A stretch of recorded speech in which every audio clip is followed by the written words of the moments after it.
Captain Taeyong stood at the viewport of the research vessel Starseeker, watching the stars. The ship moved slowly through deep space, far from any planets or trade routes. For 3 years, he had led this mission to explore unknown parts of the galaxy. Until today, he had trusted his crew with his life. That trust was about to cost him everything.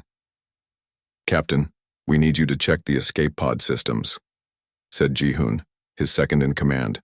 "The safety inspectors will want a full report when we return to base next month." Taeyong nodded. Regular safety checks were normal. "I'll handle it now." He walked through the quiet corridors of the Starseeker, nodding to crew members as he passed. Some looked away quickly, others gave him sad looks.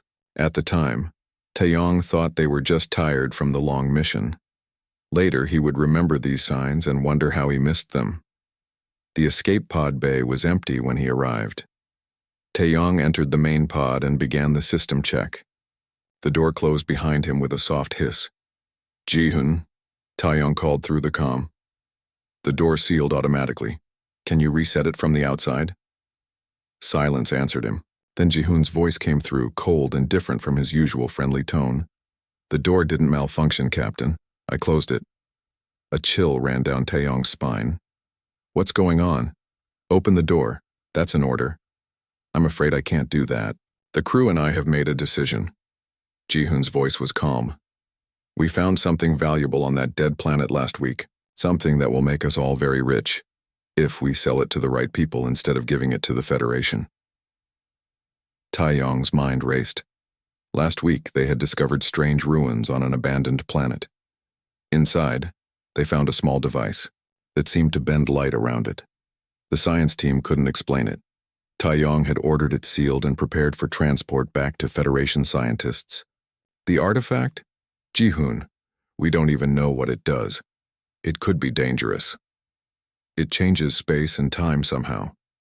Think of what people would pay for that. Ji-hoon replied. "We took a vote. Most of the crew agreed with me." Taeyong tried to override the pod door, but his access codes had been deleted. "You've always followed every rule, Taeyong," Ji-hoon continued. "That's why we can't let you come with us. You'd report us the first chance you got." The pod hummed as its systems activated. Through the small window, Taeyong saw the bay doors opening to the emptiness of space. "Don't do this," Taeyong said, his voice steady despite his fear. "The punishment for stealing Federation property is 20 years on a prison planet. If you launch this pod here, you're leaving me to die. That's murder." "We're not monsters," Ji-hoon answered. "The pod has 3 months of air and food. We've left you the emergency beacon too." "Which won't help in this empty part of space," Taeyong shouted, finally losing his calm. "No ships come this way. That's why we're here in the first place, to explore unknown regions. I'm sorry it came to this. You were a good captain." The pod shuddered as the launch sequence began. Taeyong strapped himself into the seat knowing what was coming. "Ji-hoon, listen to me. That artifact isn't worth—" His words were cut off as the pod shot out into space. Through the window, he watched the Starseeker, his ship, his home for 3 years, grow smaller. Then it turned away and disappeared in a flash of light as it jumped to faster than light speed. Taeyong was alone. For the first day, Taeyong did nothing but check the pod systems. His training took over, pushing his feelings aside. The news wasn't good. The life support worked, giving him air, water, and keeping the temperature comfortable. The food packets would last about 90 days. But Ji-hoon had lied about the emergency beacon. It wasn't working.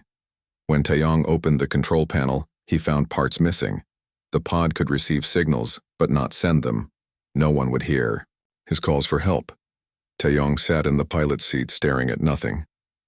The pod drifted slowly through empty space. No planets nearby, no stars with habitable worlds. No shipping lanes where trading vessels might pass. "Think," he told himself. "There must be a way." He tried fixing the beacon with parts from other systems, but it was no use. Ji-hoon had been thorough. On the 3rd day, Taeyong started recording log entries. If he died out here, at least someone might find the truth someday. Captain's log, day 3 of isolation. He spoke to the pod's recorder. I've been betrayed by my crew. Led by Second Officer Ji-hoon, they discovered an artifact of unknown origin and function. Instead of bringing it back to the Federation for study, they decided to sell it. His voice cracked slightly. Removed from the ship to prevent interference.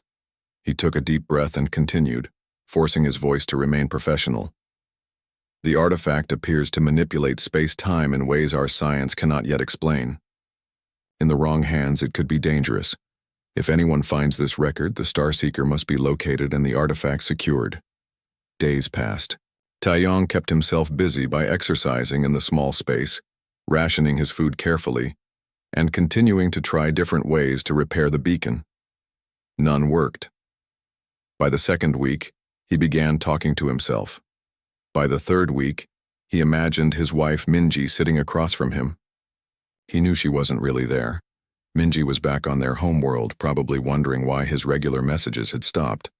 But the imaginary conversations helped keep him sane. "What would you do, Minji?" he asked the empty air. He could almost hear her answer. "Keep trying. Never give up." On day 37, Taeyong's routine was interrupted by a soft beep from the control panel. The pod's basic sensors had detected something. Heart racing, he checked the screen. An energy signature. Something moving at sublight speed. Coming closer. Taeyong held his breath. It could be anything. A Federation patrol was unlikely this far out, but maybe a trading ship had ventured off the usual routes. Or it could be something worse. Space pirates, hostile aliens from beyond Federation territory. When the ship finally came into visual range, Taeyong didn't recognize the design. It wasn't Federation, nor any of the major trading companies. The hull had strange markings he couldn't read from this distance. The unknown ship slowed as it approached his pod. Taeyong had no weapons, no way to run, no way to call for help. All he could do was wait. A message appeared on his communication screen. The language wasn't one he recognized at first, but then the pod's basic translator began to work. The message reformed into words he could read. "Unidentified vessel. This is Captain Jiwoo Kim of the Earth ship Pathfinder. We've detected life signs. Are you in distress?" Taeyong stared at the screen in shock. Humans.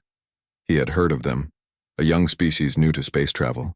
They had only achieved faster-than-light technology about 50 years ago, and were still considered primitive by most Federation standards. Their part of the galaxy was far from here. What were they doing in this empty region of space? With shaking hands, Taeyong typed a reply. "This is Captain Taeyong of the Galactic Federation. I am in distress. My pod life support is limited. Request immediate assistance." The response came quickly. "Understood, Captain. Prepare for retrieval. We're bringing you home." As the human ship moved into position above his pod, Taeyong felt something he hadn't felt in 37 days. Hope. He didn't know yet if he could trust these humans, but they had answered his silent call when no one else was there to hear it. "That's not possible," Taeyong said, staring at the screen in the Pathfinder's control room. Yesu grinned at him from her station. "But it is possible. See these lines? They show where your ship jumped to faster than light speed." It had been 3 days since Taeyong's rescue. The human crew had been tracking the Starseeker's path through space. According to their scans, Ji-hoon had taken the ship to the Ceres Nebula, then to the mining colony on Verita, and was now heading toward the outer territories beyond Federation space. "But these jumps happened weeks ago," Taeyong said. "Federation. Sensors can only track jump signatures for about 2 days before they fade. Human sensors are different," Yesu explained. "We look for things your sensors don't." Captain Jiwoo joined them at the screen. "The important thing is that we know where they're going. The outer territories are where people go to sell things they shouldn't have. They're heading for the black market." Taeyong nodded. "With that artifact, they could name their price." "We'll catch them before that happens," Jiwoo said. She turned to her pilot. "Junsu, plot a course that cuts across their path. If they're making stops along the way, we can get ahead of them." "Yes, Captain," said Junsu, his fingers moving quickly over the controls. But we'll need to pass through the asteroid field in Sector 9. It's dangerous. Can we go around it? Asked Taeyong. We could, Jiwoo said, but that would add 4 days to our journey. The asteroid field it is then, Junsu said, already changing their course. Taeyong looked worried. Federation ships never go through asteroid fields unless absolutely necessary. It's against safety protocols. Jiwoo gave him a small smile. Good thing we're not a Federation ship. For the next week, Taeyong trained with Seojun, the security chief. If they were going to board the Starseeker and confront Jihoon, Taeyong needed to be ready. Federation officers aren't trained for combat, are they? Seojun asked as they practiced in the ship's small gym. We have basic defense training, Taeyong replied, trying to catch his breath. But our focus is on peaceful solutions. Peace is good, Seojun said, handing Taeyong a towel. But sometimes you need to be ready to fight. Taeyong had never seen fighting skills like the humans had. They combined different styles from their homeworld, something called martial arts that had been developed over thousands of years. Seojun taught him simple but effective moves. You don't need to become a warrior, Seojun explained. Just learn enough to protect yourself and help us when we find your ship. Between training sessions, Taeyong spent time with different crew members.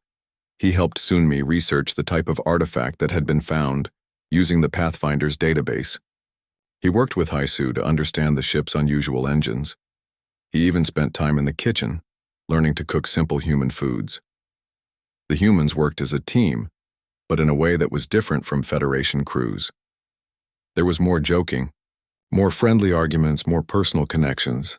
They didn't just follow orders, they discussed, suggested, and sometimes even challenged Captain Jiwoo's decisions. At first, Taeyong found this shocking. On a Federation ship, the captain's word was final. But he began to see that this openness made the humans stronger, not weaker. Everyone felt responsible for the success of the mission. On the 10th day after his rescue, Taeyong was on the bridge when the Pathfinder reached the asteroid field. All hands prepare for passage through dangerous territory, Jiwoo announced over the ship's comm. Junsu has the controls. Everyone else stay at your stations. Taeyong watched as the view screen showed the field ahead of them. Countless. Rocks tumbling slowly through space, some as small as a fist, others as large as a city. Maybe we should reconsider going around, Taeyong suggested. Too late now, Jiwoo replied. Besides, Junsu is the best pilot in the Earth fleet. Aren't you, Junsu? The pilot didn't look away from his controls. Second best, Captain. My sister is better. Your sister crashes things on purpose, Hisu called from her station. Only small things, Junsu replied with a smile. The ship moved forward, entering the field. Junsu's hands moved constantly over the controls, adjusting their course moment by moment. The Pathfinder turned, dipped, and rose, moving between the asteroids like a fish swimming through a reef. An alarm sounded as a large asteroid suddenly changed course, heading straight for them. Collision alert, shouted the computer. I see it, Junsu said calmly. He pushed the controls forward, and the ship dove under the massive rock with only meters to spare. Taeyong gripped his seat tightly. No Federation captain would take such risks. But the humans seemed almost to enjoy the challenge. For 3 tense hours they wound their way through the field. Twice more they had to make emergency maneuvers to avoid collisions. Once a small rock hit the ship's hull, causing a minor breach that was quickly sealed. When they finally emerged on the other side, the crew cheered. Nice flying, Junsu, Jiwoo said. All in a day's work, Captain, the pilot replied, though Taeyong noticed sweat on his forehead. Was that really necessary? Taeyong asked Jiwoo quietly. You mean taking the dangerous route? She replied. Calculated risks aren't the same as recklessness, Taeyong. Your Federation protocols are made for predictable situations. Out here, nothing is predictable. Her words made Taeyong think. The Federation had been exploring space for thousands of years. They had rules for everything. But these humans, newcomers to the stars, brought new ways of thinking. They didn't have the burden of tradition that sometimes held the Federation back. 2 days later, the sensors detected a ship ahead. It's the Star Seeker, Heisu confirmed, checking the readings. They've stopped at an unmarked station near the border of Federation space. The view screen showed a small space station floating among the stars. It was old and patched together from different parts. Ships of various sizes were docked at its ports. That's Blackstone Station, Seojin said. A famous place for illegal deals. No Federation patrols ever come here. They must be meeting buyers for the artifact, Taeyong said. We need to move quickly. Jiwoo nodded and turned to her crew. This is it. Seojun, prepare your team. Hyesu, get ready to disable their engines if they try to run. Do-hyun, prepare the medical bay in case of injuries. She looked at Taeyong. Are you ready to face your old crew? Taeyong thought about Ji-hoon and the others who had betrayed him. He thought about the 37 days alone in the escape pod, believing he would die. Then he thought about these humans who had saved him and now risked their lives to help him. I'm ready, he said. Good, Jiwoo replied, because I have a plan, and you're not going to like it. Why not? Jiwoo's smile was both exciting and a little frightening, because it breaks about 20 Federation rules. We're going to sneak aboard that station, find your artifact, and take back your ship, all without anyone knowing we were there until it's too late. That's impossible, Taeyong said. That's what makes it fun, Jiwoo answered. Now let me tell you how we're going to do it. As Jiwoo explained her plan, Taeyong realized something important. The humans didn't just think differently, they believed differently. Where the Federation saw problems, humans saw challenges. Where the Federation created rules, humans created opportunities. And for the first time since his betrayal, Taeyong felt truly hopeful. With these strange, brave humans beside him, he might just get justice after all. Taeyong watched through the small viewport as the human ship Pathfinder moved closer. It was unlike any vessel he had seen before. The design was strange, less smooth than Federation ships, with sections that stuck out at odd angles. It looked almost rough, like it had been built in pieces over time rather than created in one perfect plan. A blue light from the ship scanned his pod. Then a message appeared on his screen. Captain Taeyong, we will bring your pod into our cargo bay, please. Stay seated. The process may be bumpy. Bumpy? Federation rescue operations were always smooth and careful. Before Taeyong could worry about what bumpy meant, his pod shuddered. A large mechanical arm extended from the Pathfinder and grabbed onto his pod. The arm pulled the pod toward an opening in the side of the ship. Taeyong gripped his seat as the pod swung slightly. Through the viewport, he saw the stars disappear as his pod entered the cargo bay of the human ship. With a gentle thud, the pod landed on the metal floor. Red lights flashed around the bay as air filled the space.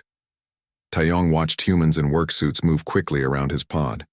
They wore simple clothes with patches on the shoulders, nothing like the neat matching uniforms of Federation crews. The pod door hissed open. Fresh air rushed in and Taeyong took a deep breath. After 37 days of recycled pod air, it smelled wonderful. A woman stepped forward. She had short black hair and a serious face with a small scar above her right eye. The patch on her shoulder had more marks than the others. Captain Taeyong, I'm Captain Jiwoo Kim. Welcome aboard the Pathfinder. Taeyong tried to stand but fell, back into his seat. His legs were weak after so long in the small pod. Careful there, said a tall man who stepped forward quickly. I'm Do-hyun, ship's doctor. You've been in low gravity for a while. Your muscles need time to remember how to work properly. Do-hyun helped Taeyong stand and walk slowly out of the pod. The gravity on the human ship felt slightly stronger than what Taeyong was used to. Thank you for rescuing me, Taeyong said, looking around at the humans who had gathered. I didn't think anyone would find me in this part of space. Captain Jiwoo nodded. We almost didn't. We were mapping the gas clouds in the next sector, when our long-range sensors picked up a faint heat signature. Just luck that we were close enough to detect your pod. Do-hyun scanned Taeyong with a small device. Slight dehydration, minor muscle, loss but otherwise healthy. He handed Taeyong a container of water. Drink this slowly. As Taeyong sipped the water, Captain Jiwoo asked, How did a Federation captain end up drifting in deep space in an escape pod? It's a long story, Taeyong said. Those are the best kind, Jiwoo replied with a small smile. But first, let's get you to the medical bay so Do-hyun can check you properly. Then food, rest, and after that we can talk. The medical bay of the Pathfinder was smaller than what Taeyong was used to on Federation ships. The equipment looked different too, less sleek, more practical. Some devices had visible repairs or modifications. Your technology is... Taeyong paused, not wanting to sound rude. Old? Patched together? Do-hyun laughed as he checked Taeyong's vital signs. We use what works. When something breaks, we fix it. When we need something new, we build it. Federation. Ships get new equipment every 2 years, Taeyong said. Must be nice, Do-hyun replied. We've been out here for 3 years with what we brought, plus whatever we can trade for or make ourselves. After the medical check, Do-hyun took Taeyong to a small dining area. Several crew members were eating and talking. They looked up with curious eyes when Taeyong entered. First time we've had a Federation officer aboard, explained Do-hyun. Most of us have only seen your people at space stations or in videos. A young woman with bright eyes approached their table. I'm Hye-soo, ship's engineer. Is it true, Federation? Ships have automatic repair systems. I've always wanted to see how those work. Before Taeyong could answer, more questions came from other crew members who had gathered around. Have you been to the center of the galaxy? Is it true, Federation? Ships don't allow pets aboard? Do you really have rooms that can create any environment from any world? Captain Jiwoo's voice cut through the questions. Give our guests some space to eat. You can ask your questions later. The crew returned to their tables, but kept glancing at Taeyong with interest. He ate slowly, savoring the simple but tasty food after weeks of bland pod rations. After the meal, Captain Jiwoo led Taeyong to a small room with a bed, a desk, and a small viewport. Rest here. I've scheduled a meeting in 6 hours. That should give you time to recover before we talk about your situation. When she left, Taeyong sat on the bed and looked out at the stars. For the first time in weeks, he wasn't afraid. He was still far from home, still betrayed, still lost, but no longer alone.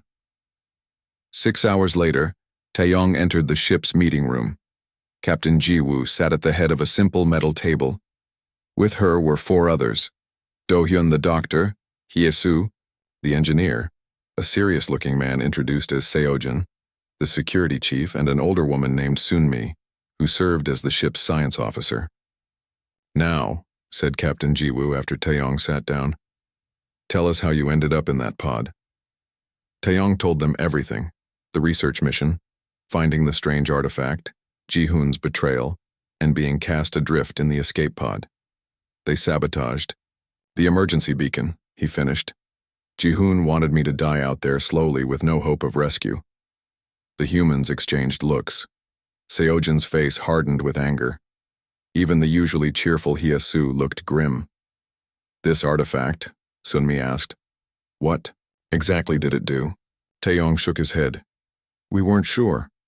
It seemed to bend light around itself. Our science team said it somehow folded space-time. They couldn't explain how it worked. And your crew plans to sell it? Captain Jiwoo asked. Yes.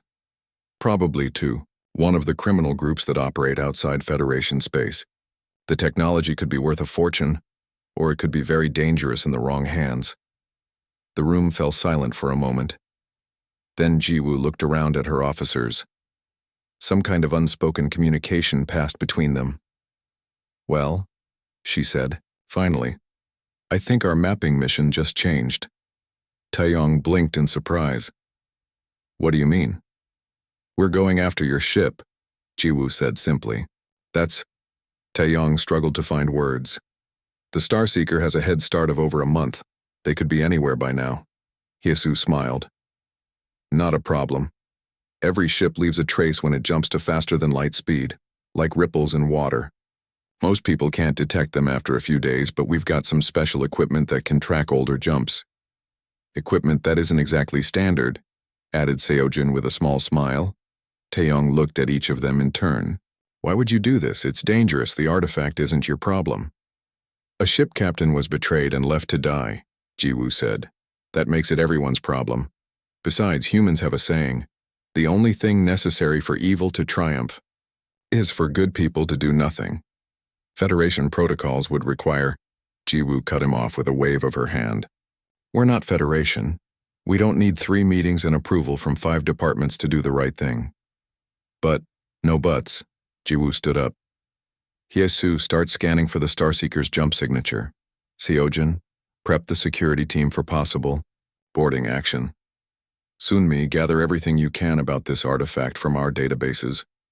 Dohyun, make sure our guest is fit for action. She turned to Taeyong. Unless you'd prefer we drop you at the nearest Federation outpost, that would take about 2 weeks. Taeyong thought about Ji-hoon and the stolen artifact. He thought about his ship, his responsibility. He thought about 37 days alone in the darkness of space. No, he said, standing straighter. I'm coming, with you. For the first time since coming aboard, Taeyong saw Captain Jiwoo give a full smile. Good. Welcome to the crew, Captain Taeyong. Now let's go hunt down your ship. This plan is crazy, Taeyong whispered as he, Jiwoo, and Seojin crouched in the maintenance tunnel of Blackstone Station. They wore simple clothes to blend in with the station's many visitors. It will never work. That's what makes it perfect, Jiwoo replied. No one expects crazy. The plan was indeed unlike anything in Federation manuals. While Hyesu kept the Pathfinder hidden behind a small moon, 3 separate teams had boarded the station using different docking bays. Each team had a specific job junsu, and 2 crew members were creating a distraction in the station's busy market area. Dohyun and Sunmi were positioning themselves near the Starseeker's docking port with medical supplies and scanning equipment. Meanwhile, Jiwoo, Seojin, and Taeyong were heading directly toward the meeting where Ji-hoon was likely selling the artifact. According to the station map, the private meeting rooms are just ahead, Seojin said, checking a small device. Our scanner shows 8 people in room 12. That's probably them. 8? Taeyong frowned. The Starseeker had a crew of 16. Where are the others? Probably still on your ship, Jiwoo said. Ji-hoon wouldn't bring everyone to a deal like this. Too risky. They reached a junction in the tunnel. Above them was a vent that opened into room 12. Voices drifted down to them. Highest quality technology worth every credit, said a voice Taeyong immediately recognized as Ji-hoon's. We need to see it work before we agree to this price, replied a rough voice. The Saroth cartel doesn't pay for promises. The Saroth cartel. Taeyong's blood went cold. They were one of the most dangerous criminal groups in the galaxy, known for creating illegal weapons from stolen technology. Seojin pulled out a small device and handed it to Jiwoo. She placed it against the ceiling and pressed a button. The device projected what was happening in the room above them. Taeyong saw Ji-hoon standing at a table holding the artifact, a small silver object that seemed to shimmer even in the dim light. Across from him were 3 hard-looking aliens that Taeyong recognized as Saroth enforcers. 4 of the Starseeker's crew stood nervously behind Ji-hoon. Of course, Ji-hoon was saying, a demonstration is reasonable. He placed the artifact on the table and touched a small control on its side. The air around it began to ripple, like heat waves rising from hot ground. A cup sitting near the artifact suddenly moved, not by sliding across the table, but by appearing, to be in 2 places at once, then only in the new position. It folds space, Ji-hoon explained. Small objects can be moved short distances now. But with proper research, this technology could transport large objects, even ships, across vast distances instantly. The Saroth leader leaned forward with interest. And weapons? Could it move? A bomb inside a secured location? Theoretically, yes, Ji-hoon replied. The potential military applications are significant. Jiwoo looked at Taeyong. We need to move now. Before they complete the sale, she touched a small communicator on her wrist. All teams execute Plan Delta now. Suddenly, the station's lights flickered. A moment later, alarms began blaring. That's Junsu's distraction, Seojun explained. He's triggered the station's security systems. Above them, the meeting erupted in confusion. What's happening? Demanded the Saroth leader. Station security. Ji-hoon said, quickly picking up the artifact. Could be a raid. We need to leave. Ji-woo nodded to Seo-jun, who placed a small device on the vent cover. There was a soft hiss, and the cover fell into the room with a clang. Before anyone could react, Seo-jun tossed a small sphere into the room. It exploded with a flash of brilliant light and a cloud of gas. Coughing and confusion filled the room. Seo-jun went through the vent first, followed by Ji-woo and Taeyong. In the chaos, the Saroth enforcers were blindly reaching for weapons while Ji-hoon and his crew covered their eyes. Hello, Ji-hoon, Taeyong said, stepping forward as the gas began to clear. Miss me? Ji-hoon's eyes widened in shock. Taeyong? Impossible. You should be dead. I made new friends, Taeyong replied, gesturing to the humans. They don't like people who abandon others in space. The Saroth leader growled, pulling out a weapon. What is this? A Federation trap? Not Federation, Ji-woo said calmly. Just people who don't like criminals. She held up her own weapon. A strange design Taeyong had never seen before. That gas you just breathed? It makes energy weapons useless for about an hour, so let's all stay calm. Seo-jun quickly moved around the room, placing small devices on the stunned Saroth enforcers. The devices clicked and expanded, wrapping around their arms and legs. Within seconds, the dangerous aliens were bound securely. Ji-hoon looked at his crew. Don't just stand there, get them! Two of Ji-hoon's crew moved forward, but Taeyong was ready. Using the moves Seo-jun had taught him, he blocked the first attacker and pushed him away. The second swung a fist, but Taeyong ducked and swept the man's legs out from under him. Meanwhile, Ji-woo dealt with the fourth crew member, moving so quickly the woman barely had time to raise her hands before she was on the ground. Ji-hoon looked frantically for an escape route, still clutching the artifact. Taeyong stepped toward him. It's over, Ji-hoon. Give me the artifact. You and your primitive human friends don't understand what you're interfering with, Ji-hoon snarled. Do you know how much the Saroth were going to pay? Enough to buy our own planet. And how many people would die when they turned it into a weapon? Taeyong asked. You betrayed everything the Federation stands for. The Federation? Ji-hoon laughed bitterly. Always following rules, never taking opportunities. These humans understand, they take what they want. No, said Ji-woo, stepping forward. We do what's right, not what's easy. Big difference. Ji-hoon looked at the door, obviously planning to run. But when the door slid open, Junsu stood there with two more human crew members. Going somewhere? Junsu asked with a smile. Realizing he was trapped, Ji-hoon lunged at Taeyong with a hidden knife. But Taeyong was ready. Using his new training, he caught Ji-hoon's arm and twisted. The knife clattered to the floor and Ji-hoon fell to his knees. Taeyong picked up the artifact that had fallen from Ji-hoon's hand. You left me to die because you thought I would always follow the rules, Taeyong said quietly. You were right about one thing: people can change when they meet the right teachers. 2 hours later, the situation was under control. Do-hyun and Sunmi had helped Seo-jun secure all the prisoners. The remaining crew on the Star Seeker had surrendered when they realized what had happened.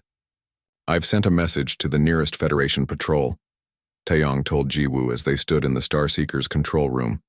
They'll be here in 2 days to take Ji-hoon and the others into custody, the Saroth too. Then our work here is done, Ji-woo said. We should leave before the Federation arrives. Our methods aren't exactly approved. Taeyong looked around at his ship. Everything was the same as when he'd left it. The smooth walls, the perfect systems, the familiar controls. But he felt different, changed. What will you do now? Asked Ji-woo. Return to the Federation with your ship and the artifact? Taeyong thought for a long moment. The right thing would be to take the artifact to Federation scientists. They'll study it safely, make sure it's not misused. And you, back to exploring known space, following all the rules? Taeyong smiled. I was thinking of requesting a new assignment, perhaps as a Federation liaison to Earth ships. Your people have much to teach us if we're willing to learn. Ji-woo raised an eyebrow. The Federation working with humans as equals, that would be a first. It's time for firsts, Taeyong replied. The galaxy is changing. The Federation needs to change with it. Later, as the human crew prepared to return to the Pathfinder, Taeyong walked with Jiwoo to the docking bay. I want to thank you, he said. Not just for saving my life, but for showing me a different way to see the universe. Just returning the favor, Jiwoo replied. Your people charted the stars before we even left our planet. We're just adding our own marks to the map. Taeyong offered his hand, as he had learned was a human custom. Until we meet again, Captain Jiwoo. She took his hand firmly. Count on it, Captain Taeyong. The universe isn't as big as it seems. As he watched the Pathfinder pull away from his ship, Taeyong thought about the long journey ahead. The Federation would have many questions. There would be reports to file, explanations to give, protocols to follow.